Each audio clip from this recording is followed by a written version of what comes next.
যে অঙ্গনওয়াড়িতে pre school যেভাবে শেখানো হয় সেভাবে শেখানোতে কি লাভটা হয়। 3 দিনের পিডিপিবি ট্রেনিং হয়ে গেল, আমরা জেনেছি যে অঙ্গনওয়াড়িতে বাচ্চাদের কি কি ডেভেলপমেন্ট করা হয় আর কিভাবে ডেভেলপমেন্ট করা হয়, তাই তো?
আমাদের ইসিসি ট্রেনিংয়ের মাধ্যমে আমরা শিখলাম যে ইসিসি কারিকুলামের মধ্যে বাচ্চাদের 5টি বিকাশ সম্পন্ন, কমিউনিটিভ বিকাশ, ফিজিক্যাল, ভাষার বিকাশ, কালচারাল আর সোশিয়াল ইমোশনাল, 5টি বিকাশ ব্রেনের ডেভেলপমেন্টের জন্য প্রয়োজনীয়।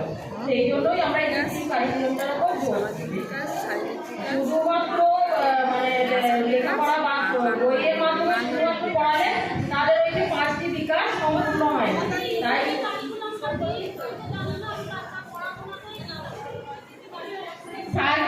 আমরা সার্টেন টাইম অনুযায়ী কাজ করি।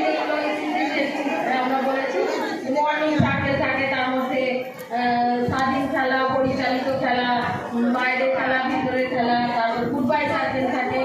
এমনকি আমাদের পরিপূরক খাবার দেওয়ার পরেও বিদ্যালয়ের 3 থেকে 6 বছরের বাচ্চা নিয়ে 4 ঘন্টার আমাদের একটা রুটিন করা হয়, সেটাই আমরা ইসিসি কারিকুলাম।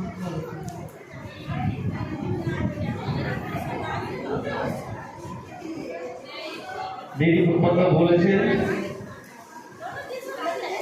কোনো অভিভাবকের যদি এইটাই প্রশ্ন থাকে তাহলে তার উত্তর কিভাবে দেবে?